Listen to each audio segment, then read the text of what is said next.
बार बार exam होता है, exam में पेपर भी लीक हो जाता है, परीक्षा रद्द हो जाता है, बच्चे हाई कोर्ट सुप्रीम कोर्ट चले जाते हैं।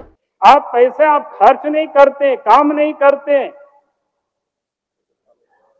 और काम नहीं करेंगे, उपयोगिता प्रमाण पत्र भी नहीं भेजेंगे तो केंद्र से आपको पैसे भी नहीं मिलेंगे। इसका अर्थव्यवस्था के हिसाब से, प्रबंधन के दृष्टिकोण से ये ठीक नहीं है। इसका इनको थोड़ी सी दुरुस्त करनी चाहिए सरकार। आप काम नहीं करते हैं, ये बात समझ में आती है, लेकिन केंद्र सरकार नहीं दे रही है ये कह करके अपने आप को पल्ला झाड़ लेना ये ठीक नहीं है। ये बजट लगता ही नहीं है कि कहीं कोई गरीबी उन्मूलन का ये बजट होगी, क्योंकि झारखंड में अगर आज आप देखें तो झारखंड प्रदेश के अंदर में 41% लोग गरीबी रेखा से नीचे है।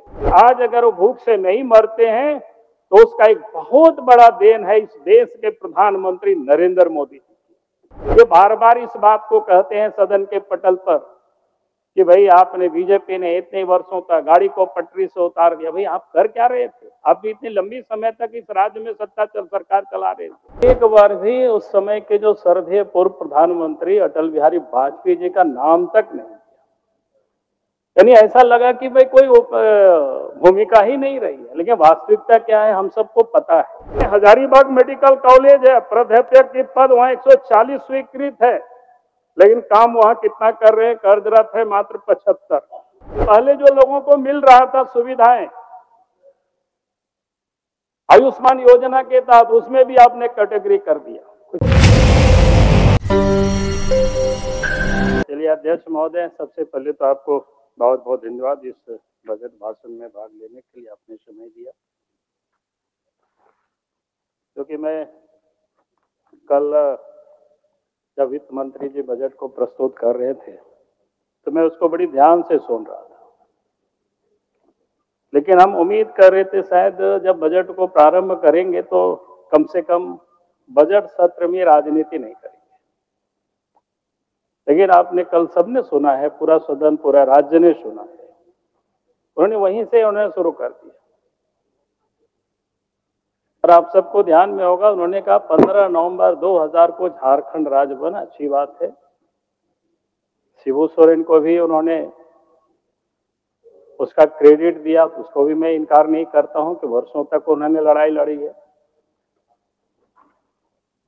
कांग्रेस पार्टी को भी उन्होंने दिया। लेकिन अगर एक बार भी उस समय के जो श्रद्धेय पूर्व प्रधानमंत्री अटल बिहारी वाजपेयी जी का नाम तक नहीं, यानी ऐसा लगा कि भाई कोई भूमिका ही नहीं रही है। लेकिन वास्तविकता क्या है हम सबको पता है। आजाद भारत में झारखंड राज्य के लिए जितनी लंबी समय तक यहाँ के लोगों ने संघर्ष किया, चाहे जयपाल सिंह मुंडा के नेतृत्व में हो, मराम गोमके या शिबू सोरेन के नेतृत्व में हो, और देश में कांग्रेस पार्टी की सरकार रही, लेकिन कभी भी झारखंड वासियों की आवाज को इन्होंने सुना नहीं, बल्कि उसको दबाने का ही काम किया, खरीदने का ही काम किया। और जब 98 और 99 में इस देश में स्वर्गीय अटल जी के नेतृत्व में एनडीए की गवर्नमेंट बनी तो 15 नवंबर 2000 को अलग झारखंड राज्य था। अब उसमें से आप याद करिए, उस समय एक तो खरीदने का काम करे और एक तो बिहार के नेता थे, उनके लोग भी यहाँ बैठे हुए, वो कहते थे मेरे लास्ट में बनेगा। इतने भय का माहौल पैदा कर दिया था कि भाई झारखंड बनेगा तो क्या बिहार के लोग बालू फाकेंगे। लेकिन आज मुझे गर्व होता है, जब अटल जी देश के प्रधानमंत्री थे तो सरकार में नीतीश जी आज बिहार के मुख्यमंत्री सरकार में शामिल थे, कभी भी किसी ने कोई विरोध नहीं किया। और परिस्थिति ऐसी पैदा हुई कि सदन में फिर सबने सर्वसम्मत से ही उसको कहेंगे कि हम भी सदन में उपस्थित थे। उस समय जेएमएम की ओर से हेमलाल जी उपस्थित थे। तो मैंने इसलिए कहा कि हम राधा कृष्ण किशोर जी से उम्मीद नहीं करते थे कि इस प्रकार की नजरअंदाज करेंगे। तो इसलिए मुझे लगा कि इस बात को मैं थोड़ा सा यहाँ क्लियर कर दूं, ताकि इस बात की थोड़ी सी समझ में सबको आनी चाहिए। फिर कल जिस प्रकार से उन्होंने बजट में भाषण में हमने देखा कि वित्त मंत्री जी ने हेमंत सोरेन का महिमंडन किया। अच्छी बात है, सरकार के मुख्यमंत्री है, उनका हमें गुणगान करना ही चाहिए, उनके नेतृत्व में सरकार चल रही है, पिछले 5 वर्षों से भी चल रही है। लेकिन उस जेल यात्रा को लेकर के उन्होंने इस प्रकार की कविता का पाठ किया, जैसा लगा कि कोई आजादी की लड़ाई में जेल में बंद थे, वहां से छूट करके आए हैं, तो इस प्रकार से महामंडित किया गया। तो हमें लगा कि ये ठीक नहीं है। इस कारणों से कौन जेल में है, कब जेल में लोग गए, ये हम सबको पता है।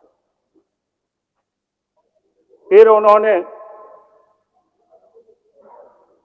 जो बजट भाषण में और उन्होंने लास्ट में एक उल्लेख किया था, मुझे लगा कि इसको भी मैं उल्लेख करूं। एक कविता उन्होंने पीयूष मिश्रा जी का पढ़ाया। हमें उम्मीद था कि पूरे बजट में कभी भी गांधी या अंबेडकर ऐसा कभी भी कोई महापुरुषों का किसी को कोट नहीं किया, पीयूष मिश्रा का। हमने फिर पता किया भाई ये कौन है व्यक्ति, तो पता चला कि धनबाद में जो कोयला का काले कारोबार होता है, उसके आधार पर जो फिल्म बनाता है गैंग ऑफ वासेपुर, लगता है सरकार उससे ही अधिक प्रभावित है, इसलिए उनका ही कविता को इसमें उद्धृत किया। तो ये मुझे लगा कि ये हम सबको, उसके बाद बजट पर एक दो विषय और कह करके मैं आगे बढ़ूंगा। उन्होंने कहा कि बजट में साफ साफ कहा कि ऐसा लगा कि केंद्र सरकार सहयोग नहीं करती है प्रदेश को। तो हमें लगा कि या तो क्या कहते हैं कि नहीं वैसा मैं नहीं समझता हूं, या तो इन्होंने जानबूझ करके या फिर अफसरों ने इनको नहीं बताए होंगे या जानबूझ करके उसको छुपा दिए होंगे। तो मैं थोड़ा सा कोशिश किया कि जब इन्होंने कहा कि केंद्र सरकार सपोर्ट नहीं कर रही है, तो मुझे लगा कि भाई केंद्र का भी हमें थोड़ा देखना चाहिए, केंद्र सरकार झारखंड को क्या दे रही है या पिछले 5 वर्षों में भी क्या क्या उन्होंने दी है, किस प्रकार से। तो हम देख रहे थे 21-22 में भी जो सेंट्रल का जो शेयर होता है 125.78% अधिक दिया, यानी उतना दिया है, 100% से अधिक हो गया, यानी जितना इनका डिमांड रखे थे उसी प्रकार से 22-23 में भी 116.28% मिला है, यानी जितना इन्होंने रखा था उससे भी 16% अधिक। और 23-24 में भी अगर आप देखें तो उसमें भी 110%, 110.58% शेयर झारखंड को मिला है। अगर मैं उसको आंकड़ों में भी थोड़ा बताना चाहूंगा, ये सरकार कहती है कि भाई केंद्र की सरकार भेदभाव कर रही है, भाई जनता को दिग्भ्रमित मत करिए। आप काम नहीं करते हैं ये बात समझ में आती है, लेकिन केंद्र सरकार नहीं दे रही है ये कह करके अपने आप को पल्ला झाड़ लेना ये ठीक नहीं है। केंद्र सरकार किस प्रकार से इस राज्य को सपोर्ट कर रही है 2004 से 14 तक, उस समय यूपीए कहा जाता था, अब एनडीए कहा जाता है, उस गठबंधन की सरकार थी डॉक्टर मनमोहन सिंह जी के नेतृत्व में। उस समय 4 से 14 10 वर्षों में 56,090 करोड़ रुपया राज्य को प्राप्त हुआ था। और 14 से 24 के बीच एनडीए की गवर्नमेंट है, मोदी जी के नेतृत्व में सरकार चल रही है, 2,26,000 करोड़ रुपया, इस 2,26,444 करोड़ रुपया प्राप्त हुआ। अनुदान में भी उसी प्रकार से पहले 28,509 करोड़ रुपया मिला था, और मोदी जी के एनडीए गवर्नमेंट के कार्यकाल में 1,04,373 करोड़ रुपया मिला। तो इसलिए मैं वित्त मंत्री जी से मैं कहूंगा और सरकार से मैं कहूंगा, भाई हम इस प्रकार की कम से कम दुष्प्रचार तो नहीं करें, लोगों के पास ये भ्रम की स्थिति को तो हम पैदा नहीं करें, तो कम से कम सच हम बताने की, थोड़ा सा कहने की, अगर कह भी नहीं सके तो कम से कम भ्रमित तो लोगों को नहीं करे। मैं समझता हूं कि आपको कहने में तकलीफ होती होगी कि हम कैसे उनका प्रचार करेंगे, लेकिन आप कम से कम उस बात को ना बोले तो ये भी ठीक है, चलेगा। लेकिन आप सीधे कह दें कि केंद्र सरकार सहयोग नहीं करती है, केंद्र सरकार सपोर्ट नहीं करती है, तो मुझे लगता है ये भी ठीक है। आपने अध्यक्ष महोदय, बजट तो सरकार ने 1,45,000 करोड़ का रखा, सुनने में बड़ा अच्छा लगता है, लेकिन पता नहीं कहां से पैसा लाएंगे, क्या करेंगे, किस प्रकार से सरकार काम करेगी, इसका इन्होंने कुछ बताया नहीं। पिछले जब मैं रिकॉर्ड देख रहा था 24 और 25 का जो उन्होंने तय किया है, अभी तक वो दिसंबर तक 2024 के दिसंबर तक मात्र 58.82% यानी कर संग्रह यानी पैसा वो इकट्ठे कर सके, एकत्रित कर पाए, यानी अभी भी आधे से थोड़ा है, लगभग 59% उसको आप मान सकते हैं। और 3 महीना में अधिक होगा तो मैं समझता हूं कि 80% चलते चलते सरकार शायद पहुंचेगी, तो बहुत बड़ी बात है, पहुंच जाए तो अच्छी बात है। तो ये लगता है कि जिस प्रकार से जो वसूली कार की हो रही है, उससे तो लगता नहीं है कि सरकार जो जितनी बड़ी लंबी चौड़ी बजट बनाए हैं उस बजट को वहां तक पहुंच पाएगी। और उसमें भी आप देखेंगे सरकार ने जितना कुछ किया है बजट में से, एट ए ग्लांस ही आप देखेंगे तो उसमें एक समझ में आ रहा है कि चूंकि बजट की मैं बहुत अधिक जानकार नहीं हूं, लेकिन सामान्यतः मैं समझने की कोशिश करता हूं। उसमें आप देखेंगे, उसमें ये जो इनका एक्सपेंडिचर, पूंजीगत व्यय को इन्होंने कम रखा, यानी जिसको कहते हैं योजना मद में जो खर्च है उसकी कोई बहुत अधिक, लेकिन गैर योजना मद में रेवेन्यू एक्सपेंडिचर इन्होंने बहुत अधिक बढ़ाया है, जिसमें ये सारी चीजें उल्लेख नहीं है। आज भी कई विभागों में सरकारी पदों पर रिक्त पड़े हुए, अगर उनमें से बहालियां होगी तो रेवेन्यू एक्सपेंडिचर बढ़ेगा। और नौकरी नहीं देना तो अलग बात है, लेकिन अगर नौकरी देंगे तो बढ़ेगा वो एक्सपेंडिचर। तो मुझे लगता है कि अर्थव्यवस्था के हिसाब से, प्रबंधन के दृष्टिकोण से ये ठीक नहीं है, इसका इनको थोड़ी सी दुरुस्त करनी चाहिए सरकार। नहीं तो हम धीरे धीरे अभी भी हम देख रहे हैं कि हम सब लोग क्षेत्र से आते हैं, कई योजनाओं का हम लोगों ने शिलान्यास किया, अभी तक काम शुरू नहीं हुआ। काम सब ये है, टेंडर ठेका सब फाइनल, लेकिन काम क्यों शुरू नहीं होता है? ठेकेदार से बात करते हैं, इंजीनियर से बात करते हैं, कहता है कि सर इस समय पैसा नहीं है, ठेकेदार के पास भी पैसा नहीं है, वो भी महाजनों से क्या सूद लेकर के काम किए हुए हैं, तो मिल नहीं रहा है, तो काम शुरू नहीं हो रहा है। पता नहीं आगे क्या होगा, ये भी किसी को पता नहीं। तो इसीलिए मैंने ये कहा कि भाई, और आप पैसा बजट में आप मांग रहे हैं, आपका जो एक्सपेंडिचर ही ये मैं देख रहा था कि अलग अलग विभागों में कई एक ऐसे विभाग है आपने बहुत कम पैसे खर्च किए। आपका कृषि पर, आप कह रहे हैं कृषि पर अभी तक आपका 52% खर्च है। डेयरी की आपने बड़ा बड़ा बात किया, उसमें 44% है। फिशरी पर आपका 42% है। और टोटल अगर आप देखें उस क्षेत्र में कृषि और एनिमल हस्बेंड्री में आपका 54% था, यानी इसको क्या कहते हैं, फरवरी तक आपका ये खर्च हुआ है। अब ये मार्च 1 महीना बचा हुआ है।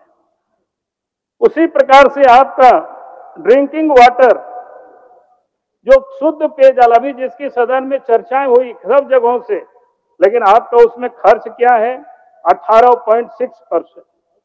यानी अब जरा सोचिए, सरकार को इस पर विचार करनी चाहिए। आप पैसे आप खर्च नहीं करते, काम नहीं करते, और काम नहीं करेंगे, उपयोगिता प्रमाण पत्र भी नहीं भेजेंगे तो केंद्र से आपको पैसे भी नहीं मिलेंगे इस कारण से। उसी प्रकार से फूड पब्लिक डिस्ट्रीब्यूशन सिस्टम में जो आपने मात्र 38% खर्च किया, और आपका इंफॉर्मेशन टेक्नोलॉजी जिसकी काफी आपने चर्चा की, लेकिन उसमें से 7.45% ही पैसे खर्च हुए। पंचायती राज में मात्र 36.56% पैसे खर्च हुए। ऐसे कई एक विभाग है, वित्त मंत्री जी खुद उसको देख ले। तो इसलिए मैं कह रहा था कि भाई आप बजट पर बजट, अनुपूरक बजट अभी तुरंत पास किए, फिर आप ये करें।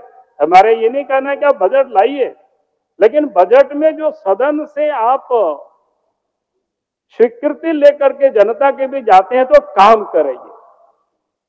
आपके मंत्री, आपके पदाधिकारियों काम करें, कामचोर नहीं बने। अभी तक के जो ये रिपोर्ट देख रहा है उसमें तो कामचोर, आप झारखंड जैसे राज्य में यहाँ की स्थिति क्या है।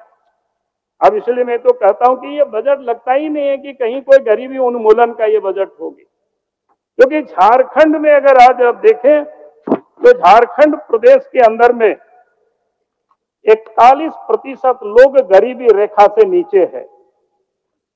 अध्यक्ष महोदय, ये बहुत बड़ी आबादी है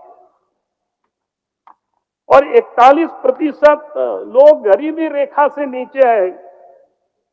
और गरीबी रेखा से नीचे उसके जो मापदंड होता है, जो ग्रामीण क्षेत्रों में प्रत्येक महीना 1632 रुपया जो कमाता है, यानी उससे कम जो कमाता है, या प्रतिदिन 54.40 रुपया से कम कमाता है, उसको गरीबी रेखा से नीचे ग्रामीण क्षेत्रों का माना गया है। शहरी क्षेत्रों में 1944 रुपया प्रति माह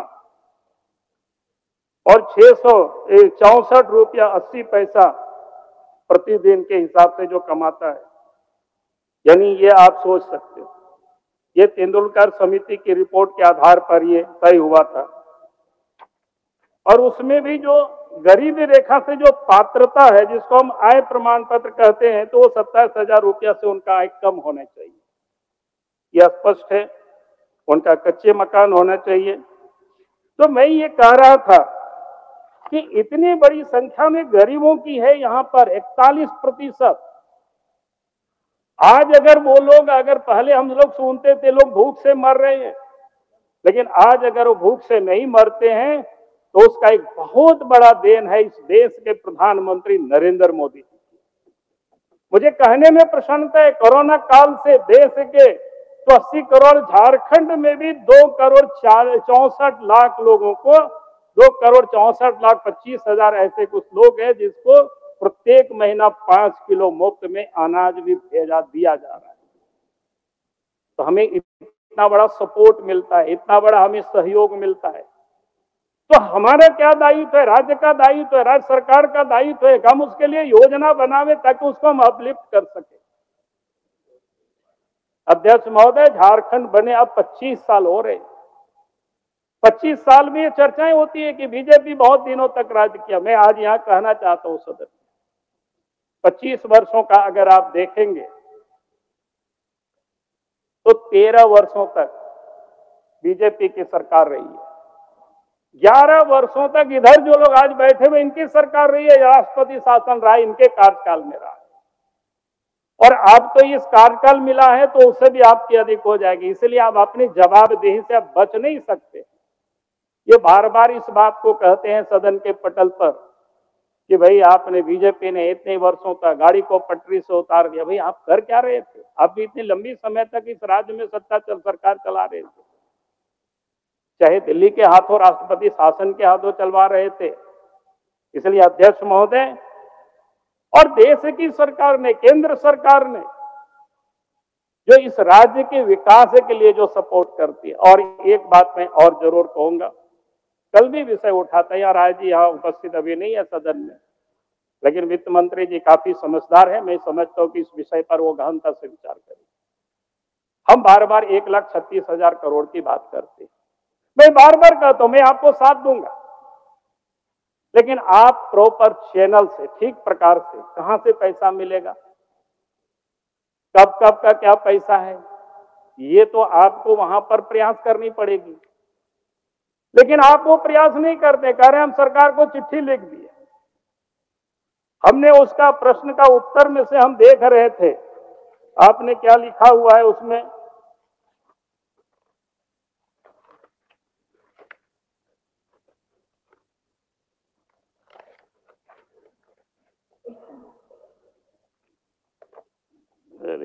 कहीं पर आपने लिखा है कि वो क्या बोलते हैं, ड्यूज है नॉन पेमेंट लैंड, क्या है, कंपेंसेशन। तो अब ये बताओ, ड्यूज है कॉमन कॉज MMDR एक्ट के तहत, ड्यूज है वेस्ट कोल। कहने का मतलब है कोल कंपनी भी यहाँ CCL है, BCCL है, ECCL है, अलग अलग कंपनी, उन्होंने जमीन लिया, उनकी डूबा, तो आप उसके ऊपर आपको प्रॉपर लाइन से आपको प्रयास करना पड़ेगा। क्योंकि अगर आप रास्ते से नहीं प्रयास करिएगा तो आप दौड़ते रहिएगा। कहते हैं ना कि कोई टेक्निक से, या फिर हम गणित क्या कहते हैं, पढ़ाई लिखाई गणित में औसत छात्र रहे, तो औसत जो छात्र होता है तो उसको क्या कहते हैं, थोड़ा रटाया जाता है कि भाई रट करके गया, इसको याद कर ले उसका सूत्र। तो जब तक आप उस सूत्र को पकड़ करके पैसे लेने के लिए प्रयास नहीं करिएगा तो आपके वास्तविक पैसे कितने हैं तब वो आपको मिल पाएगी। अगर राजनीति करनी है, पिछले 5 साल भी आपने राजनीति किया, अगले 5 साल भी अगर आपको ऐसे ही राजनीति करनी है अध्यक्ष जी, तो मुझे कुछ भी नहीं करना है। तो इसलिए मैं कहूंगा कि जो मंत्री है विभाग के या वित्त मंत्री है, तब निश्चित रूप से उससे आप देखिए कब का क्या क्या है, कौन सी आपका पब्लिक सेक्टर में पैसा क्या, कब का क्या बचा हुआ है, लेकिन आप वो करेंगे नहीं क्योंकि आपको उसमें कोई रुचि नहीं है, कोई मतलब नहीं है। और इसलिए मैं आज कहूंगा कि अध्यक्ष जी, ये जो बजट इन्होंने पेश किया है, बजट देखने में लंबी चौड़ी, लेकिन उस बजट में कुछ लगता नहीं है कि आगे कुछ करने वाले हैं, कुछ दिखाने वाले हैं।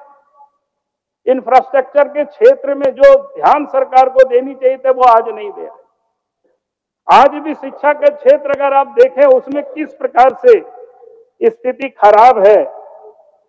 अस्पतालों के भी अगर आप देखें, मंत्री जी पता नहीं कहां चले गए, क्या है यहीं पर।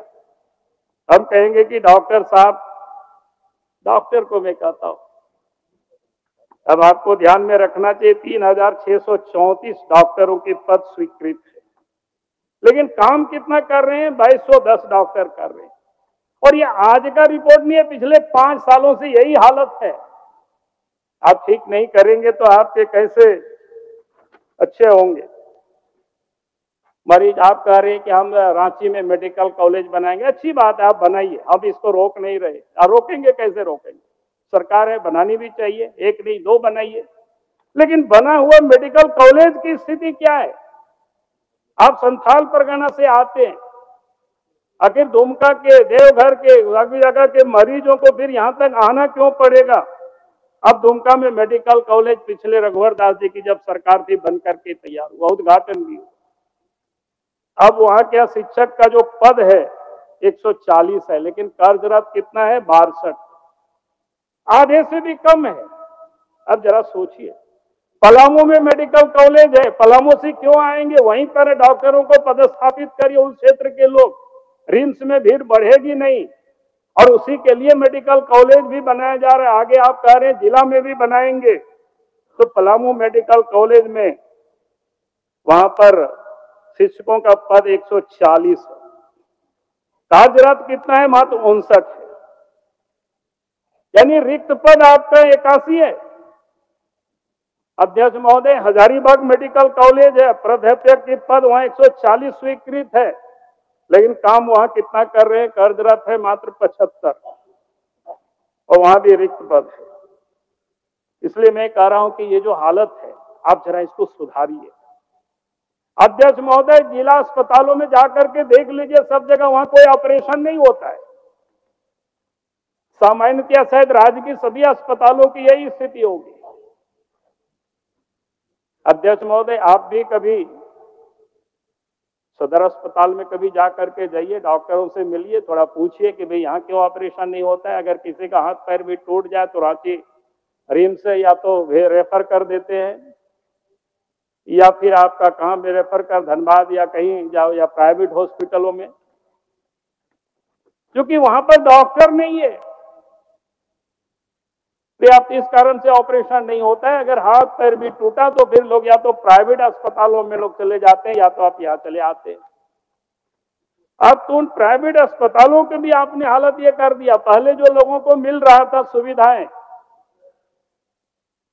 आयुष्मान योजना के तहत, उसमें भी आपने कैटेगरी कर दिया। एक मिनट बाबूलाल जी, एक मिनट। आप डॉक्टर का नाम लिए इसीलिए कुछ बोल रहा है, डॉक्टर के हिसाब से बोलिए। सीनियर लीडर हैं सर, और जिस प्रकार बातें रख रहे हैं, निश्चित तौर पर अगर कोई सुझाव अच्छा है तो दीजिए। जो बातें आप कर रहे हैं उसमें कोई तथ्य नहीं है महोदय, कोई फैक्ट नहीं है। मैं देख रहा हूँ महोदय, हर जिले हॉस्पिटल में ऑपरेशन होता है। आप अब हमको डिटेल बता के दीजिए कि अगर हमारे जिले हॉस्पिटल में ऑपरेशन नहीं हो रहा है तो मैं कार्रवाई करूंगा इस पर। आप बेवजह अगर इस तरह से बातें कर रहे हैं, हो गया, ये समझ से परे। महोदय एक और बात महोदय, आयुष्मान कार्ड के बारे में जो चर्चा कर रहे हैं बाबूलाल जी, मैं कहना चाहता हूँ ये बात सही है कि 2-2 कमरे में आयुष्मान कार्ड भारतीय जनता पार्टी के नेता लोग चला रहे थे, हॉस्पिटल चला रहे थे महोदय। इसको हमने रोका है। हमने कहा कि नहीं, अभी 30 जो गांव में 30 जहाँ पे 30 बेड हॉस्पिटल होगा वहां मान्यता देंगे, और शहर में 50। अभी रोका नहीं महोदय, हमने 6 महीना कहा कि इसे विस्तार करो। हॉस्पिटल रुक नहीं सकता महोदय, ये तो इमरजेंसी सेवा है। आपको मैंने एक्सटेंशन किया है, 6 महीना समय दिया है बाबूलाल जी, इसको साथ देखिए बढ़िया से। हम बंद नहीं करेंगे हॉस्पिटल को, हम हॉस्पिटल बंद नहीं। बोले बाबूलाल जी। अध्यक्ष महोदय, मैं ये कह रहा हूँ कि मंत्री को जब उनका विभाग का विषय आएगा उस समय जवाब देंगे तो बेहतर रहेगा। ठीक है, नहीं तो हर मंत्री बीच में खड़े हो जाते हैं, लय सब हो जाता है, ये सब कर।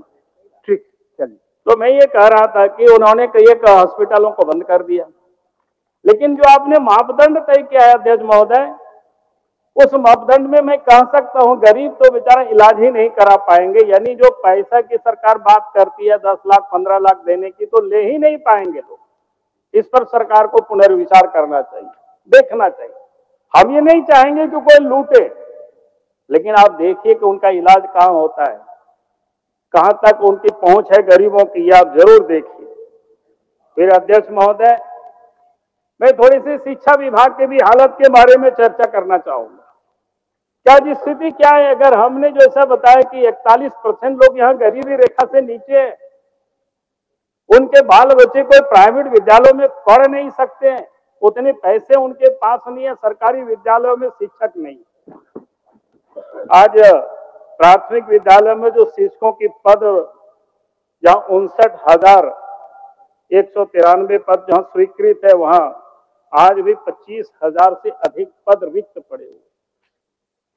प्रश्न के उत्तर में आता है प्रक्रिया चल रही है, लेकिन हम लोग प्रक्रिया पिछले 5 वर्षों से भी देख रहे हैं। अध्यक्ष महोदय, बार बार एग्जाम होता है, एग्जाम में पेपर भी लीक हो जाता है, परीक्षा रद्द हो जाता है, बच्चे हाई कोर्ट सुप्रीम कोर्ट चले जाते हैं। आखिर ये परिस्थितियां क्यों पैदा होती है? भाई हमको ऐसा मजबूत नियम को बनावे ताकि नियुक्ति हो जाए समय से, ताकि गरीब के बच्चे वहां पढ़ सके। आज भी इतना शिक्षकों की जो पद रिक्त पड़े हुए हैं उस पर हमें विचार नहीं करेंगे तो कैसे हुए? हर स्कूलों में, मैं इसलिए आंकड़ा डाटा मैं बहुत उल्लेख नहीं करना चाहता हूं कि हर जगह हर क्षेत्रों में, चाहे प्राइमरी एजुकेशन में हो चाहे हायर एजुकेशन में हो, सब जगह ये समस्या है। अगर इन समस्याओं को हम दूर नहीं करेंगे तो फिर उन गरीबों का कैसे भला होगा? गरीब अपने बच्चों को कैसे पढ़ाएंगे? अध्यक्ष महोदय, महारांगोम के जयपाल सिंह मुंडा जी के स्कॉलरशिप जो विदेश बच्चों को भेजते हैं, अच्छी बात है, मैं उसके लिए सरकार की सराहना करता हूं, लेकिन उतने में काम नहीं चलेगा। आप उन बच्चों के बारे में जो 41% परिवार है झारखंड में, 41% जो आबादी है, वो जो बच्चे अपने बच्चों को ITI में नहीं पढ़ा सकते हैं, पॉलिटेक्निक में नहीं पढ़ा सकते, इंजीनियर नहीं बना सकते, डॉक्टर नहीं बना सकते हैं, क्योंकि उनके पास उतने पैसे नहीं है। साल में 1 लाख रुपया ये सामान्य इंजीनियरिंग पढ़ाई में खर्च होता है, बच्चों को नर्स नहीं बना सकते हैं। अब उन बच्चों की पढ़ाई का खर्च सरकार को अदा करना चाहिए और सरकार को सामने आना चाहिए, तभी तो ये गरीबी की हम उन बच्चों को आगे ले पाएंगे। नहीं तो ये गरीबी रेखा से 41% लोग रहेंगे। और इकोनॉमिक क्या कहते हैं, ये एक रिपोर्ट में भी आपने देखा होगा कि हमारा क्या है, उस समय की क्या पोजीशन थी झारखंड को, या एक रिपोर्ट या शायद आर्थिक सर्वेक्षण किसी में पढ़े थे जो कि इतना कॉपी मिल गया है। हम 2001 में भी हम वही 26वां पोजीशन पर थे, आज भी वही 26वां पोजीशन पर है। तो ये स्थिति हमें ठीक करनी पड़ी। कौन करेगा? सरकार को ठीक करना है। आप जहां सहयोग चाहेंगे हम सहयोग देने को तैयार हैं, लेकिन आपकी नियत होनी चाहिए सहयोग लेने की। इसलिए हम अध्यक्ष महोदय, मैंने कुछ सुझाव के तौर पर दिया, लेकिन आप जो इस प्रकार की भ्रम की स्थिति पैदा करते, और जब बजट में सरकार उत्तर देंगे वित्त मंत्री जी, तो मैं जरूर कहूंगा कि आप बताना कि आप रिसोर्स यानी पैसे को कहां से इकट्ठा करेंगे। इन सारे विषय को आप लाएंगे, हम सब लोग इस सुनने के लिए, हम ही नहीं, सदन ही नहीं, पूरा राज्य जानना चाहेगी कि आपने इतने बड़ा बजट तो बनाया, अच्छी बात है। आपकी जो पिछले कार्यकाल में जो काम हुआ उससे तो लगता नहीं है कि आप उसको जुटा पाएंगे। इन्हीं शब्दों के साथ मैं अपनी बात को समाप्त करता हूं। बहुत बहुत धन्यवाद।